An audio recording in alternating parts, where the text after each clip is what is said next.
Hello, everyone. We are live. Welcome to tonight's show. How are you all? I'm here with Sister Jaynaya. How are you, sis? I'm good. How are you? I'm really good, thank you. Happy to be yarning with you tonight. So it's Florence from IWIMRA. I'd like to acknowledge the Noongar people in the country in which I am. I'm a Dara Wuthathi woman. And which way you, Jaynaya, where you at and where you from? I'm a Noongar Balladong woman living on the Kulin Nations over in Melbourne. It's very cold over here today, but it's also cold in Perth out here. But I've been here for like 16 odd years, maybe longer. So Mum kind of realised I'm not coming back home to Noongar country anytime soon. So yeah, Melbourne now. Good one. It's so nice to be yarning with you tonight. I know we had Chris, brother Chris, scheduled for tonight, but family first. He had some family obligations, so that's all good. So thanks for jumping on with us. So tonight, Jaynaya and I are going to yarn a bit about entrepreneurial and like the business end of engaging with the sector, but just Indigenous businesses itself, really. So Jaynaya, tell us a little bit more about what you do and your background. So I feel like I've been telling this story all day because I've been on calls all day, but it's one of those things that Indigenous women in business at the moment is just taking off. I feel like this is our space to own. I'm actually putting my big girl shoes on and owning this space. So it's like a little bit of a change, taking that ownership, but creating space for everyone else as well. So I am a swim teacher by trade, started off like doing it through a union school, then started doing travelling, worked as a checkout chick, travelled overseas and worked on the front desk at Backpackers in Canada and Vancouver, which I loved. Then fell into employment services, so I worked for Max Employment and did a lot of employment and training and all of the stuff. Then I moved from working with job seekers into working with employers, so finding out, like literally placing people with employers and making the right fit. So yeah, realised there was a knack for that, of like fitting the right people to the right organisation.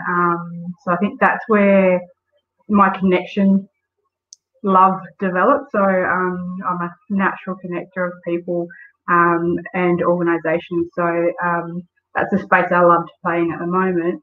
But it took me a long way to get there. I ended up working for the AFL for a year, doing all the reconciliation action plans for all the clubs, all the state bodies, and some other organisations that were corporate sponsors, even like Melbourne Storm kind of tapped on my shoulder while I was meeting with Melbourne and went, can you help us too?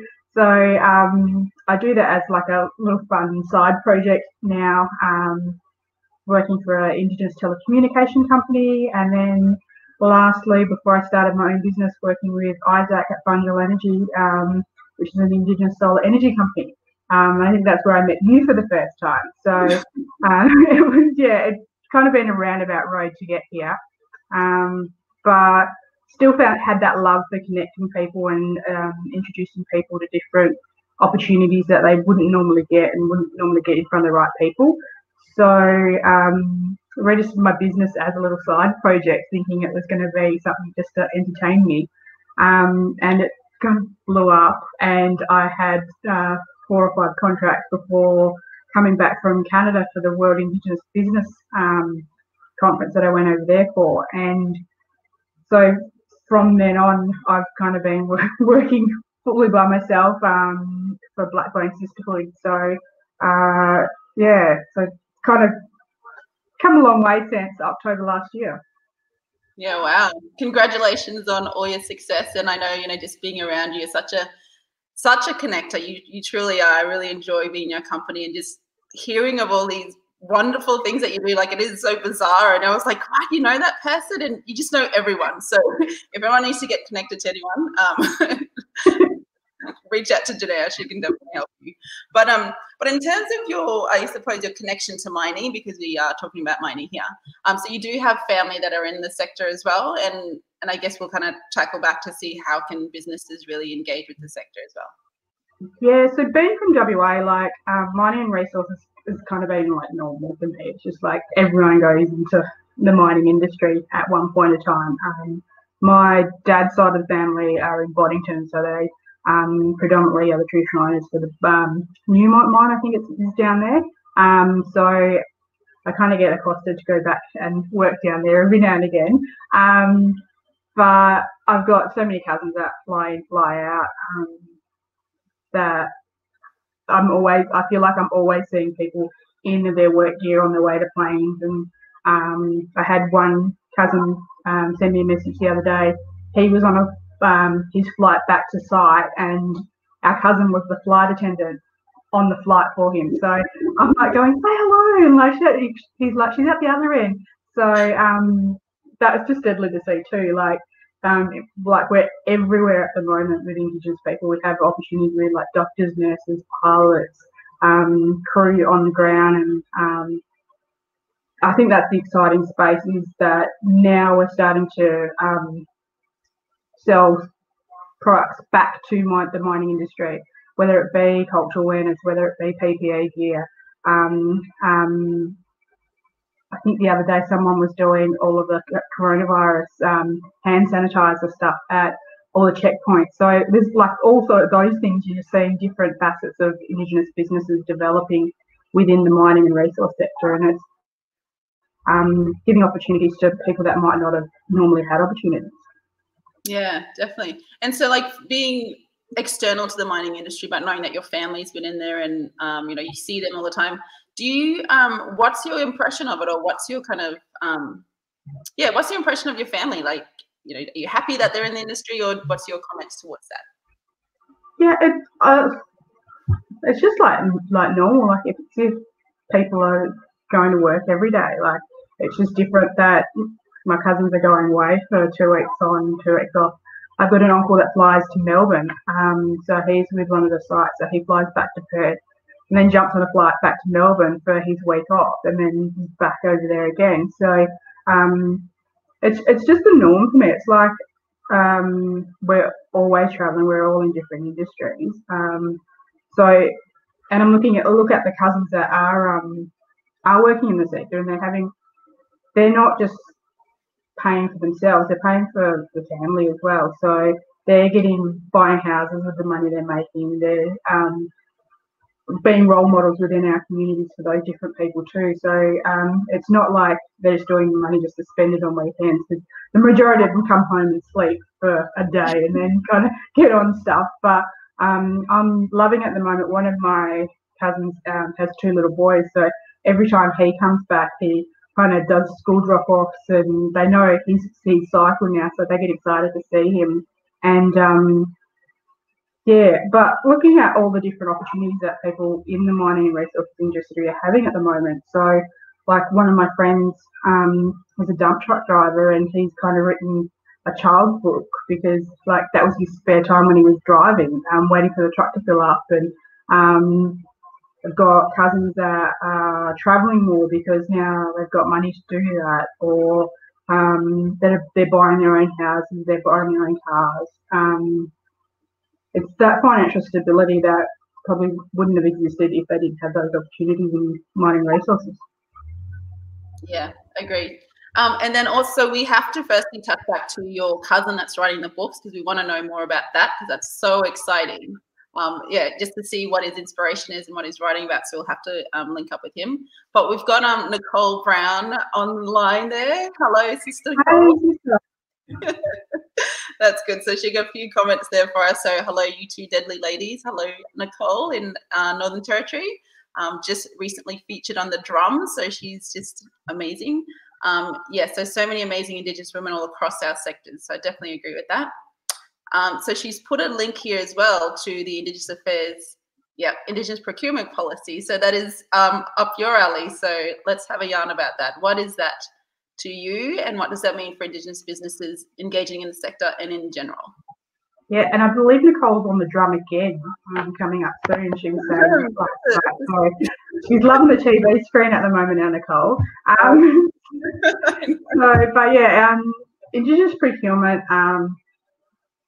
is giving opportunities to businesses that probably have a harder track record of getting into stuff. It's that reliability. Like, we've all been victims of racism along the way, but being an Indigenous business owner and try and get into sectors that you can't get into, whether it's whether you're going into PPE gear, it's that a lot of tenders and tender opportunities, submissions that you have to do. You have to be in business for 10 years, 5 years and above, or you have to have so much profit growth. So that's what Indigenous procurement strategies and all of that kind of give opportunities to Indigenous businesses, because if businesses are winning projects like the main roads and rail and all of that stuff, they have a section that those bigger companies have to have an Indigenous spend or an Indigenous workforce that they have to procure from. So it's opening up those opportunities for people that haven't really thought about it before, but then have, and then had been knocked back for various things. So yeah, it's one of those things that people kind of see the pros and cons for it. So they're like, you only want that business because you're Indigenous. Well, yeah, I might have, or people kind of go, you're the same as everyone else, but the only difference was we need to meet some of those procurement targets, and that's what we're doing. So everything else is exactly the same. So yeah, it's just opening up those doors and creating that space for Indigenous businesses and Indigenous people for that workforce.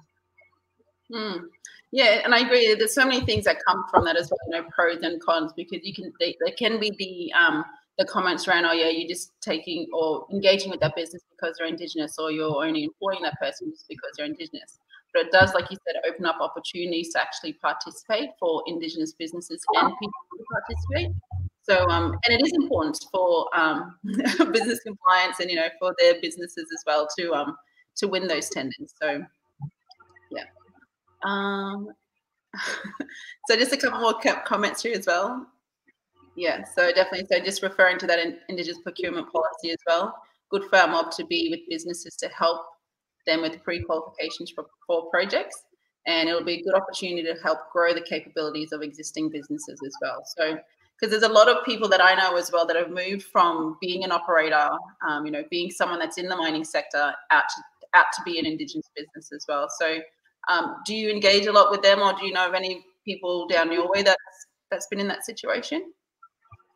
Just getting opportunities, or yeah, opportunities, but also like filling the gap there, or using their expertise to then consult or build their own business from their workplace. Yeah, so I was lucky to be a part of the Indigenous World Business Summit in Canada last year, and part of that session we did with Austrade was a roundtable with the mining industry over there. So we got the opportunity to talk to them about what they were doing with different opportunities for Indigenous people. But it was a little bit different because they have the treaty process in Canada, which we don't have. But they don't measure their procurement and Indigenous targets because they don't need to in their head, because they've got the treaty that they give, because they pay land taxes and all of that stuff over there. So in the room there was like by the guys from biodiversity, which they go and test the soil samples for all of the construction places and some of the mine sites, and so they've got different qualifications that were there. Trying to think who else was in the room, but yeah, it was just a broad. And I was sitting in the room going, some of these people I see all the time, but don't actually realise what they do and what skills they have outside of what they do. So whether it's like looking at solar renewable energy for different mine sites, or when shut down, when they close a mine site down, how are they doing the regeneration project? Like, are they engaging with archaeologists and all of that to put back artefacts? Are they putting native plants back into the right stuff? Who are they talking to do that?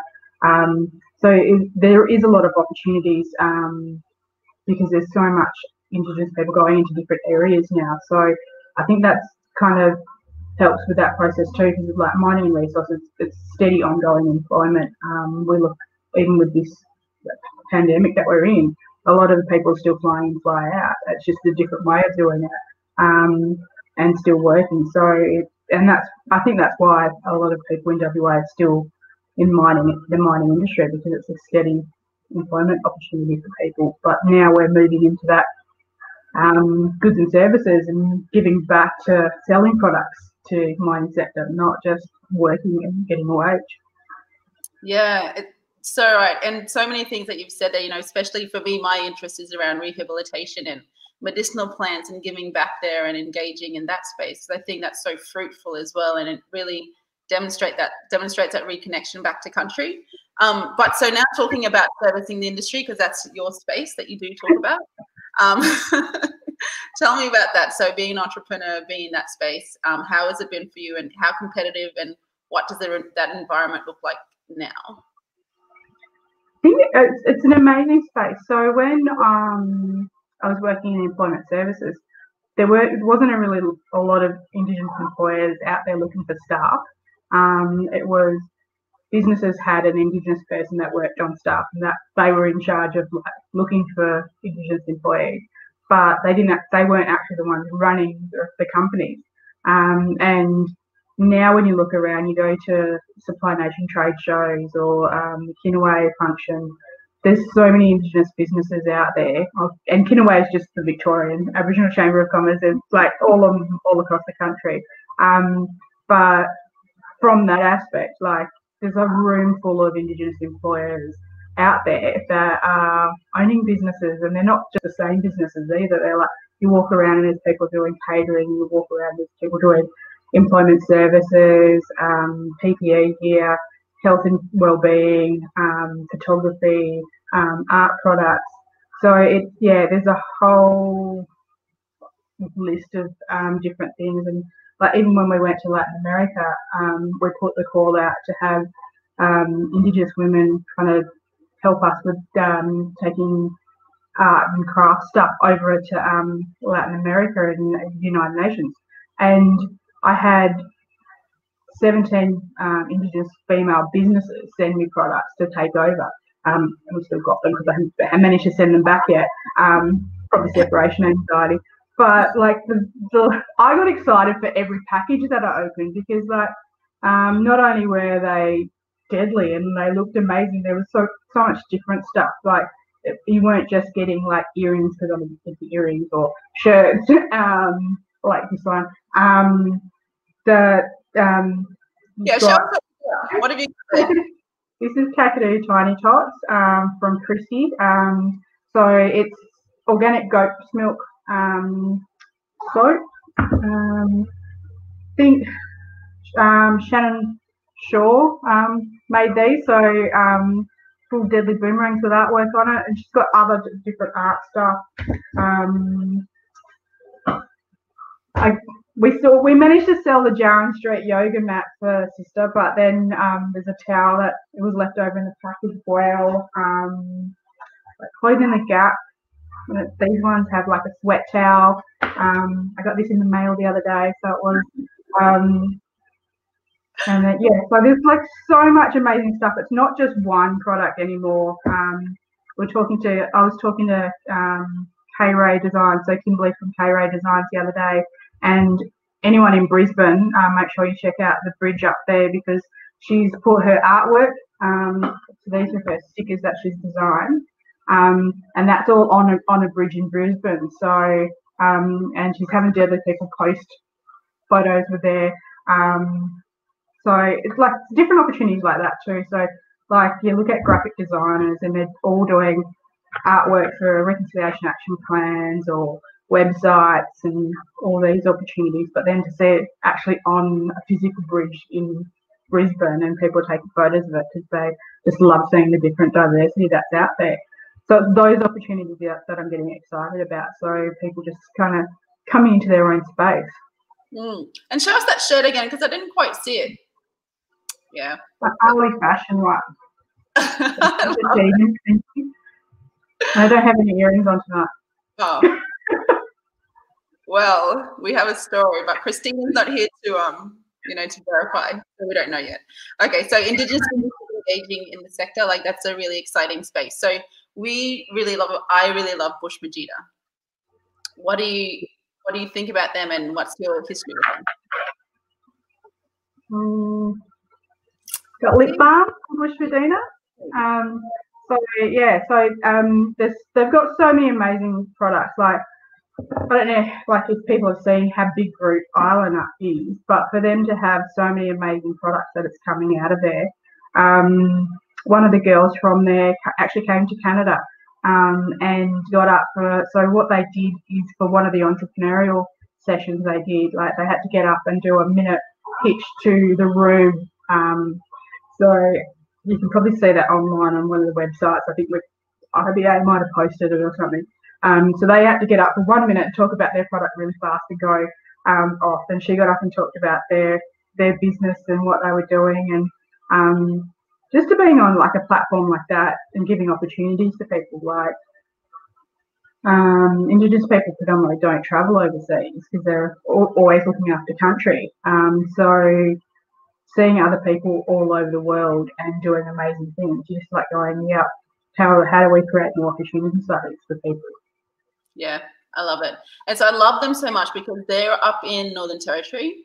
And so they were in partnership with South 32, and they really created this, really boosted their business idea as well. So for me, that's such a great example of how mining, our industry can work with community businesses, is really allowing that, that capital behind it, or whatever business, capacity needs that they need as well.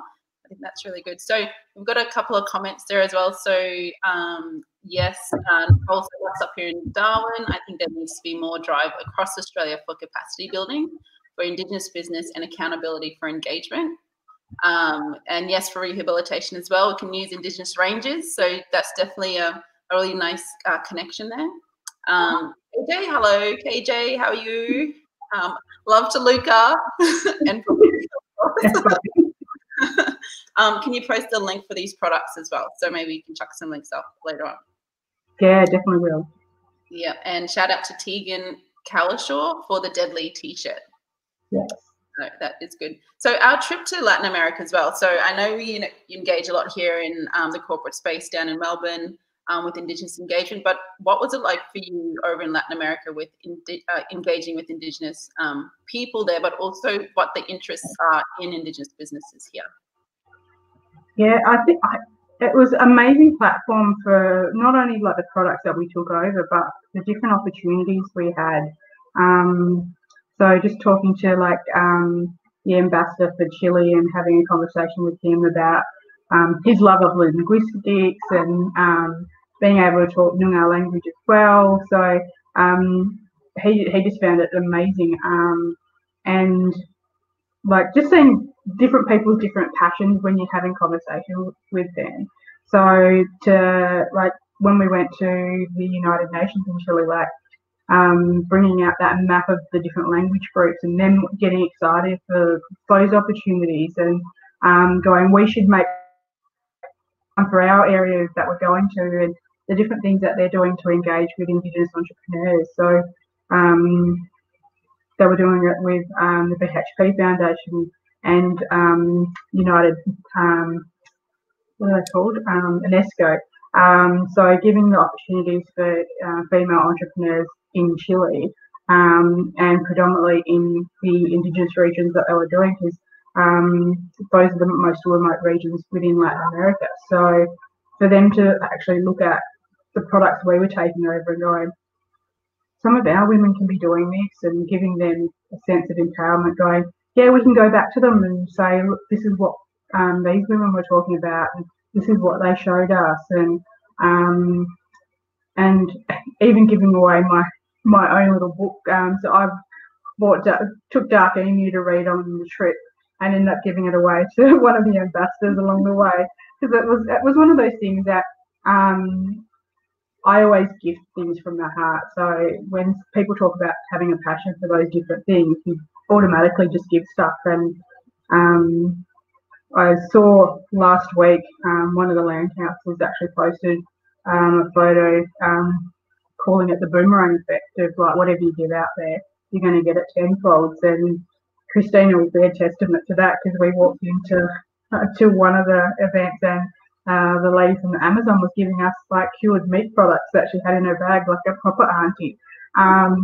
And so like those opportunities come back to us whenever we're creating space for other people. So that's what I love about what I do. Yeah. It was so memorable, hey, and like you had all the gifts all the time, because obviously like we were just crazy busy on our feet, and then every time you just had your bag of gifts, so that was awesome. And I remember back when we were at Chile as well, we were talking to the lady with the map, and they were talking about their Indigenous communities as well, and how they're keen to start to service the mining industry as well. And what they showed pictures of weaving, that really made me think about, you know, our desert mob here as well, how they do a lot of weaving and that really vibrant burst of colors. So it was really nice to kind of connect that back there as well. Yeah, and it's one of those things like Indigenous culture internationally is pretty much the when you strip it back, it's the same everywhere. There's that same line of values that we've got. We've got cultural values as the same. It doesn't matter whether you're standing in the Indian band in Canada or in Chile. Like it's those things, those core values that we have as Indigenous people. That respect, that love for each other. And yeah, so that I think that's one of the things that when we're creating this business space, because we've got so much respect for everyone else, making space is easy. But then realizing we're not competitors, we're collaborators, and that's kind of the biggest thing that I took away from a Supply Nation event a few years ago. So Brother Murray Saylor said that in one of his discussion pieces, and it stuck with me, and it's always stuck with me. And I'm like, going, yep, this is what we need to start doing, and taking others on that journey. Yeah, definitely. So then people who are out there, so everyone that's out there that's kind of keen to learn more about this entrepreneurial space, they kind of got an idea that they want to start to think about and develop. Give us a bit of a timeline on how they can start to do that, and also places where they can seek advice, so like Supply Nation or, you know, that kind of advice. Yeah, it's a bit like, and the good thing about it now, we've got so many different organisations that are stepping up to assist with that. So you've got incubator hubs that through IBA, so you can go there and they can talk you through the whole process start to finish. You've got smaller places like Nyiramili in Melbourne here, the Kinaways of the world, so the Aboriginal Chamber of Commerce here. I think the Noongar Chamber of Commerce in Perth as well, and the New South Wales land, the Chamber of Commerce there. So there's a few chambers, and I think Brisbane have one. Not too sure. Yeah, I think so. Nicole will be able to tell us whether the Land Council do it or whether they've got their own chamber. But there's all of those organisations. There's smaller ones as well. So a lot of the startup space at the moment is kind of being all digitalised. So people that are developing apps or tech savvy, there's those incubator hubs. So it's having a look around, looking at your networks, reaching out. I know if you ask questions on for women particularly, we've got that strong Women Strong Business page where you can reach out and ask those questions in a safe space designed for women. But then you've got IBA who have a platform too. So all of these resources are out there. It's just finding out what you want to do, what's your passion, and I think that's the biggest thing. Find something you love to do, and figure out how you can make money from it, because that's the biggest thing for Indigenous people, like that I felt personally, is being afraid to make money from something that you love, or stepping up and going, yeah, I'm adding a dollar value on this, and that's what we need to start doing now, is realising our worth and putting a dollar value on our worth, because that's the amazing thing that we've got. And so Supply Nation as well, because you mentioned that as well before. What is that, and what is that for business and also corporates? Yeah, so Supply Nation is a platform that connects a lot of the corporates. So corporates actually pay for their membership as well. So they have introduction to how to do procurement stuff. They have the likes of IPS, Indigenous procurement solutions. So they kind of have consultants that help you through that procurement process if you haven't been through it before. Business analysis people. So that's what Supply Nation have, all of those people that on their resources that they can give that assistance to. So it's also they also vet all of the Indigenous businesses out there to make sure it is an actual legitimate Indigenous business. They're not being, there's no blacklighting involved in it. Everyone's happy with all of that process. They're giving profit back to Indigenous people, and that economic growth is there, and that circular economy. So there's things like that opportunities and creating space, and that's what they're helping Indigenous businesses to do. So tell us, what is blackcladding? Because that's a term that's often referred to as well. So what is that? Yeah, so it's big for a lot of Indigenous businesses too. So when people were first stepping into businesses and startups, they needed that financial security and that business development that wasn't there before the likes of all those incubators. So they had to align themselves with partnerships that from non-Indigenous people in their industry to try and to make their way. And some people were being taken advantage of. So they were pretty much just an Indigenous space to get win business from the Indigenous procurement sector tenders and not actually have anything to do with running the business or making a profit from the business. They were just there to be getting a wage. So that blackcladding, and that's why all these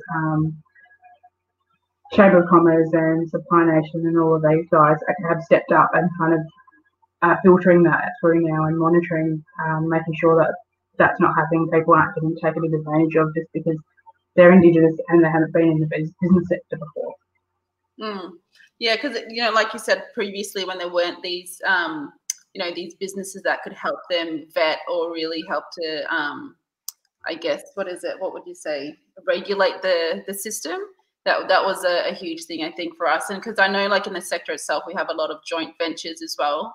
But we do have organizations such as AMI as well. So AMI's part of a group they've been running for so long. So they really they're a hub for Indigenous businesses that service specifically the sector, our sector, the mining and resources sector.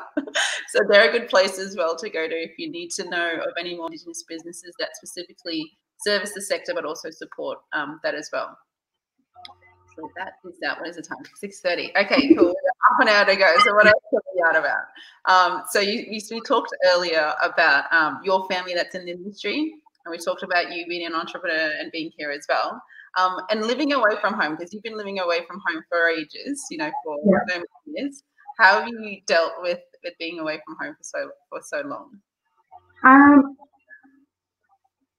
I'm one of those people that is really comfortable with being somewhere other than home, because I know where I'm from and who I am, and I think that's very important for Indigenous people we connect to the country. It doesn't matter where we go. We kind of take our shoes off and ground ourselves when we're not feeling homesick. But I was one of those kids, I didn't really get homesick at all. I went away to boarding school, and my best friend, he's like, can you ring your mum? Because 2 weeks is over, because you're not allowed to ring for the first 2 weeks because everyone gets homesick. So he's like, yeah, I've been talking to mum for the last 2 weeks. So she saw your mum the other day and said, you need to call her.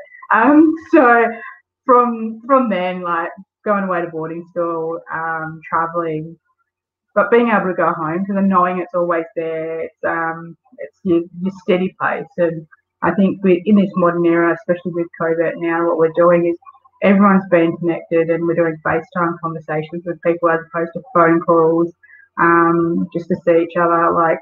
I've seen more of my cousins over these last 2 weeks than I have the whole time I've been living here, because you just use text or email or message on Facebook. But now people are popping up having actual conversations with you, and I think that's what I'm loving and I'm taking away from this whole pandemic experience is we're remaking those special connections in our own little ways. Like even when I came back and being in quarantine and not being able to go everywhere, people dropping food off and just that love for each other that we had. And I think that that's important to have strong connections with people.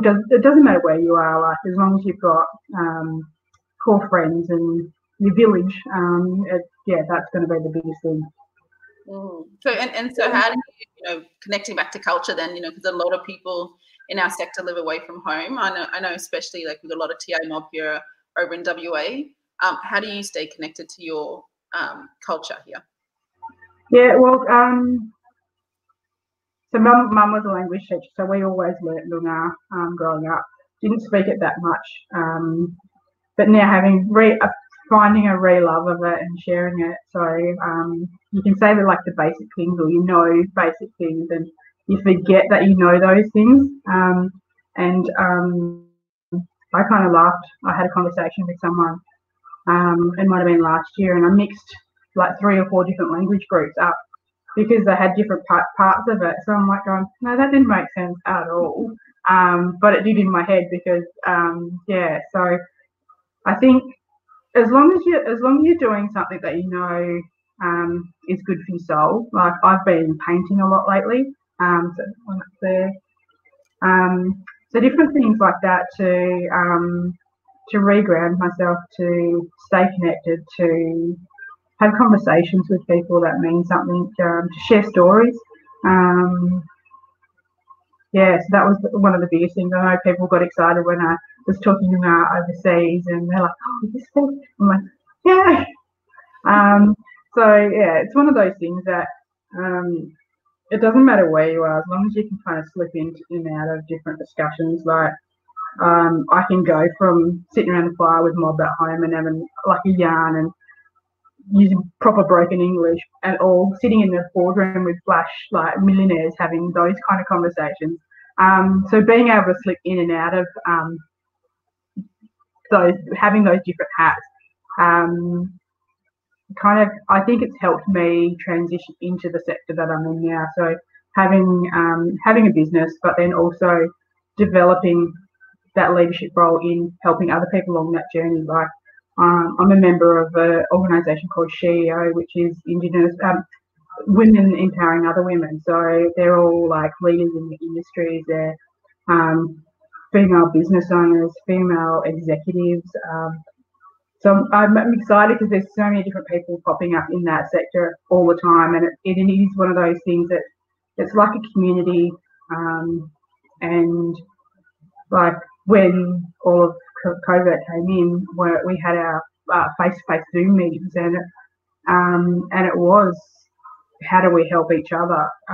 So some of those women that were financially viable kind of gave business loans to different people with zero interest, or people were like going, what do you need help with? I need help with doing my account. So someone from the finance industry helped someone else do their books for their BAS statements and all of that stuff. So it's that different network of just not just being Indigenous but being female. So like making yourself aware of what opportunities there are for your growth, because that's the biggest thing. It's like there's a ceiling there. How am I going to not only reach it but smash it and kind of drag other people along the way with me?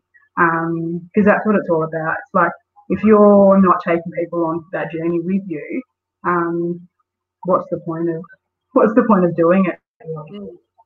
I agree. And so you're working on so many amazing levels there. Do you feel have you felt discrimination, and how do you deal with that as well? Being an amazing role model in your space and one of the leaders there, how do you deal with discrimination? For me personally, I always look at those opportunities as opportunities to educate other people, because it's one of those things that I'm like, they either haven't been educated on how to talk to Indigenous people or haven't been educated on being around an Indigenous person. So what am I going to leave that person when I leave? And what impact is that going to make for them? So it's like when I was in employment services, we won a big tender for the Central Desert. So it crossed WA, Northern Territory and South Australia. So there's a region there that we were doing servicing for employment services, and to get on country there, you had to actually get permission to go on country. But no one knew that because we'd never had that space before ever. So they actually rang us and went, "Hey, who do we talk to?" And just by chance, I answered the phone, and they were talking proper broken English. So I'm having a conversation with proper broken English, and it's just by chance our general manager was in the same office, and he was in like 2 pods over, and he can hear me saying, "Oh yeah, my manager's actually here at the moment. I can put him on the phone to you," and and it was really funny because as I put them on hold and looked at his face was like he was a deer in headlights going, and then he looked at me and goes, "I can't talk like that." And I'm like going, "You don't have to talk like that. They talk English. Like, it's fine." And so I said, I just automatically do it because I just slip into it. I said, "But they speak English fine. Like, you'll have a conversation." And you can hear him like talking afterwards. And he goes, "That was the scariest thing ever." But now he's one of my closest friends that I've carried on from work. So he goes, "I still remember that day." And he goes, "Every time I can educate someone else on how to do something, I do it." So it's that education thing. It's the ignorance is that they don't know. So if they don't know any better, that's how they're going to be. So yeah, good one. Okay, so we've got a couple of questions here as well, so you definitely should get to them. Christina's here. Hello, Christina. Are people following their passion is empowerment? Love this yarn, my sisters. So glad you can join us. She's always crazy, hectic, busy. Terry, hello, Terry. Thank you for joining us tonight. Terry's got a question. Do you know anyone who has documented their journey from a person who has jumped from a mining worker to an entrepreneur? Yeah, there is a few actually. So in WA, there's a lot of businesses that have popped up now as a result of people being in the mining and resource industry. So they're like, "How can we do that better?" And I can do that. So you've got like PPE products that has been the easiest thing. You've got traffic management that have also stepped into that. And when there's like my friend who I was saying that's written some children's books. But I think the biggest one I've noticed has been like the Kerry Mining Group, because they were a part of that delegation that came to Canada as well. So those guys transitioned from like actual workers and like being in the community of Kalgoorlie and figuring out what they needed and how they could support that community growth. Yeah, and they're one of the biggest contractors now in the industry, which is so exciting. That'll be a great story to hopefully yarn a bit more with them about it. I know a diesel fitter that's up in Far North Queensland, a female diesel fitter. Love it. Yeah, so we'll definitely get like a list of Indigenous businesses of people who've worked in the industry and jumped over. So Terry, maybe you can let us know what you're interested in, and we can. I'm sure we can give you some. We can support. try and find them because they're out there. We just probably don't give them that space. And thank you for bringing that to our attention, Terry, because there's so many of them out there. And I just thought of those guys straight off the top of my head because I've seen them around. I've been a part of their share on all their social platforms. Yeah, definitely. A question here from Dusty. Hello, Dusty. Hello, hi, ladies. How do you connect to country that's not your general area or location? Did you get that, Jaynaya?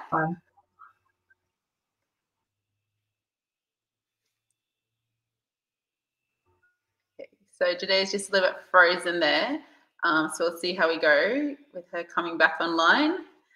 So generally, like what we do when we're, when we're not from country and we need to connect is, like Jaynaya was saying before, is just really, taking your shoes off and just being at peace with where you are. I know out on some of the sites it is about talking to country as well.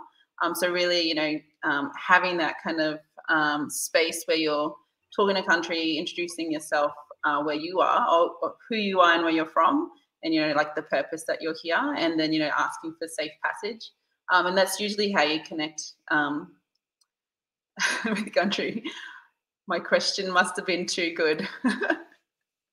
Yeah, I think she opted out on that one, Dusty. So yeah, so that was good. But yeah, that's generally how you would connect. Oh yes, you're back. I was trying to find it on my phone, like going, I'll try and answer it on there while this is frozen. Oh, cool. I missed that one.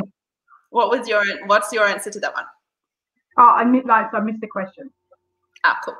How do you connect to country that's not your general area or location? Yeah, and that's one of the funny things, because I've been here for so long now. Everyone's like going, "You're from Melbourne, bub."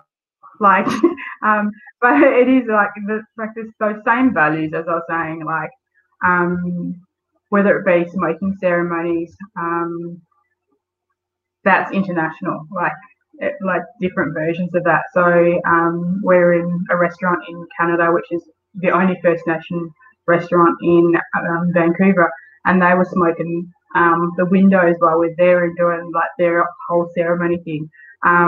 We have that smoking ceremony with our gum leads and our so it's looking at those opportunities when they arise to keep yourself connected, because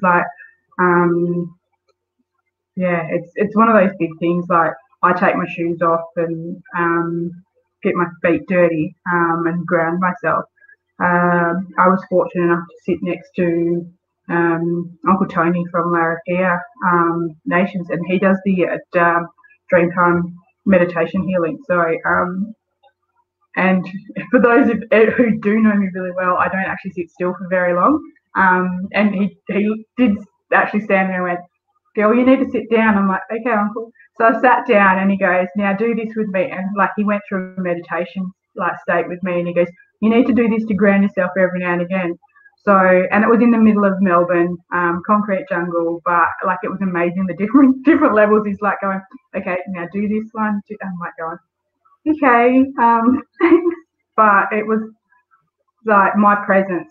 That's what he felt, and he goes, "You need to ground yourself right now and sit down and do that." So it's reminding yourself to do that and create that safe space for yourself.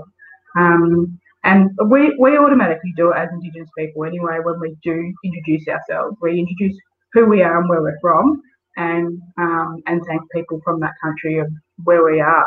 So and that's what I'm loving, creating that space for everyone else to be acknowledged in country too. So that SHEO organisation, they had their event when we were in Latin America. They had their national summit in Toronto at the same time, and the founder of SHEO actually did an acknowledgement to country at the start of their whole summit. So they had like Nicole's friend Justin Trudeau there. So the Canadian Prime Minister, he actually went to that as well. So for us to have an impact on her, so Carol Vale kind of introduced her to doing that acknowledgement to country, and then having her do it on that international platform with a head of country in another country is really important. Then people are starting to think about that journey as well. It's back to that education.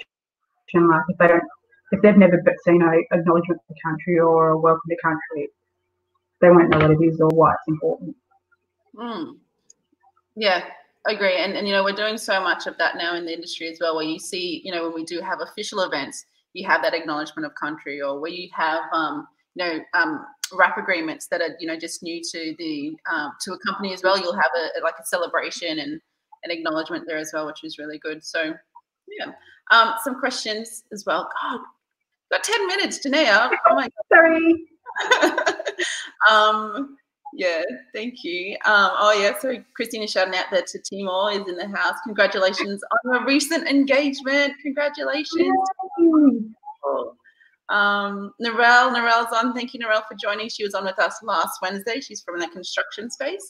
Yeah, she's deadly. I'm interested in finding out how I can help promote communities with shelter. Stemming from our chat the other night, I'd love to put together an Indigenous construction team. What? Look out. Love it. Love it, definitely. So we need to talk about Candy as well. Get Candy on. Got Site Sisters. So they're a network for Indigenous women that are in construction. She's in Melbourne as well. So definitely have to she's in Melbourne. And there's and I think Melbourne's really good like that. Because we've got the infrastructure happening all the time, I feel like. The Victorian Trades Union are big on assisting with that at the moment. Candy's in that space. You've got Sister Nicole Pryor, who's with Hutchinson's Builders. So there's a lot of people in that space that are loving and owning it. So definitely connect her up with everybody. Yeah, amazing. Yeah, so Narelle, they really look after the construction of sheds and also, like you said, shelter and homes in that as well. And I was asking her a lot about building, housing that's suitable for communities and what that could look like, and if it's practical as well, because you got to be practical about these things. So Indigenous businesses, entrepreneur stuff. What else would you like to say out there for people who are thinking of starting a business or people who are growing their business? What would you say to them? Just back on Narelle's one. There's in my other hat that I haven't announced that I've got at the moment, we're working with one of the traditional owner groups in Wirrabina in Queensland, and they were doing women's shelters. So, and I think they're doing 2 Indigenous women refuge shelters out there. So, like little projects like that can link up to bigger projects. So definitely get Narelle, get in touch with us, and we'll hook you up.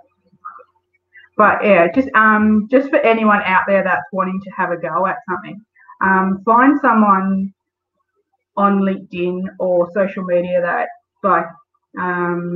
that is in a similar field to you that you want to get into. It doesn't matter if they're Indigenous or not. Follow them, see how they're going about stuff, and then add your own flavour to it. That's the difference that you make. Like, you are your own person, and surround yourself with amazing women. Like, all of what we've done in the last few months wouldn't have happened if we didn't have strong women supporting each other. Like Nicole, Christina, and Flo and I are on phone calls to each other all the time, regardless of whether we're crying, having a bad day, learning how to make pisky sours. We're tiramisu for life, and that's what you need to do. Support yourself, support other strong women, and support everyone on that journey. Yeah, definitely. Really taking away from that lateral violence and just doing it together, and knowing that there's so much work out there for everyone. There's so much, abundance of so many opportunities. So it's really about making the most of that all. So we've got, okay, what else do I need to say? So Narelle's, let's get together, make it happen. Absolutely. Christina Coleman, hi, Justin Power. So Christina's managing everyone coming on to join us. So thank you all always for joining us. And Justin, saying hello to Christina. Sorry. Okay. Thank you, Justin. You ladies are just amazing and inspiring. Thank you so much, Justin. Appreciate you being here. We did have Chris scheduled for tonight because he often yarns with fellas on the show, or anyone who's available. So Justin, if you want to jump on and have a yarn, definitely do so. So Jaynaya, what's your opinion as well with having men on board with us with the conversation? Because we've spoken a lot about strong women. What about the fellas out there? I think it's really important to save space for everybody. There's so much black and white. There's so much he and she. But at the end of the day, we can't grow without each other. And if we're all creating space for each other and creating space for that amazing dialogue that we have. And I don't know if anyone sat there with Brother Chris. He always makes me hungry every time he has a yarn. But it's those opportunities, like making it a relaxed environment, because sometimes our brothers need that space too. And especially in that business sector, that FIFO sector, the sense of isolation is very strong. So if we can support anybody, we're all about supporting anybody and everybody, and anybody that knows me is like, I adopt you and I keep you and drag you along with me. And even my family, like once you meet them for the first time, or you don't even meet your mum sometimes she adds you on Facebook herself. But that's one of the things is like we create family environments because that's our culture. So yeah, I love listening to Brother Chris, and I've always messaging my friends, like even Brett, going, hey, you need to come and have a yarn with Uncle about this because it'll be real deadly if people find out. One of my uncles is a FIFO. He flies out to somewhere in South Africa all the time from Perth. So he's FIFO from Perth to South Africa. So I added him to the page the other day, and he goes, what are we doing here? And I'm like going, nah, just like we need you to have a yarn with people sometimes. So kind of building his courage up to jump on and have that yarn, because it's a different aspect of what he's doing. But we've got such a diverse connection and network, giving everyone a chance to share. And definitely, if anybody else out there wants to have a little share, definitely get in touch with us, because we don't bite and we love hearing everyone else's story. Definitely. I definitely nominate Dusty to be on here. Probably not interviewing me though, it's just too dangerous. But so he does have a question. Is Dustin true to all that? Did you meet him? Did you meet Justin? Justin. No, I didn't. We were in Latin America, so I missed out. But we'll find out when we go back next time. We'll find out next. So moving on from today, like I know you've got some amazing, exciting things that you can't share yet. But what is next for Jaynaya? I can't share it. Go. Yeah, next. Yeah, depends on when I can make that next announcement. But it is exciting, and it is going to be opportunity for everyone to get on board, and I will definitely be sharing that as soon as I can share that news. But it is one of those opportunities that no, you just froze. System. Go again. No, I was just saying it was one of those opportunities that just developed naturally. So doing a favour for Sister Nicole, and walked out with a completely different opportunity, and so just mapping out what that looks like for me and business and life.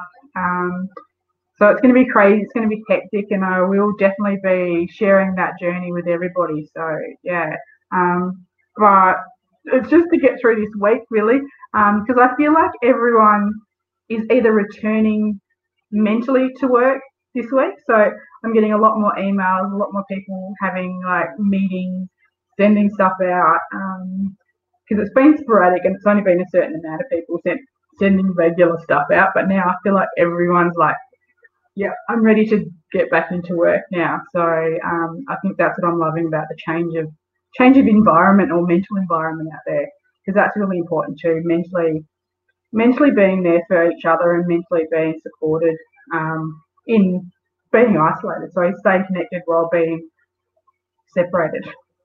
Definitely. A couple of last questions. Who's your idol and what's your motto that you live by? Well, my new model has been being collaborators as opposed to competitors. So I've really taken that on board. But one growing up was always, if it is to be, it's up to me. And that's how I kind of just went, yep, I've got to do this and I'm going to do that. My idols, got so many. I've got so many. I think it's just different people that inspire me all the time. So whether it's listening to Gary V on social media and listening how he talks about stuff, whether it's Pop Oral Maguire in Perth talking about his passion for Indigenous people and how to talk about linking up with community and the Noongar people have a honey that they've created over there, and there's so many of those different businesses that are coming out of it. Like we've got gin, a gin company that's converted into a hand sanitizing company, and it's Indigenous owned from Perth. So Joey Proctor has that. So like different people like that inspire me that are taking that journey and sharing it. So I'm inspired by different people all the time. So if you've got anyone inspirational, share it with us, because we definitely love to see their journey. Yeah, definitely. Rightio. That is it. 7 o'clock. We got so much more to talk about, but we'll have to soon. But no, thank you all for joining us. Always, any questions or comments for Jaynaya, please drop them in. She'll have a look. And then she'll share the links there as well for all the businesses that you have shared. So thank you all. Stay safe, stay deadly. Jaynaya, we're out. See ya. Have a good week. Thank you. See you. Bye.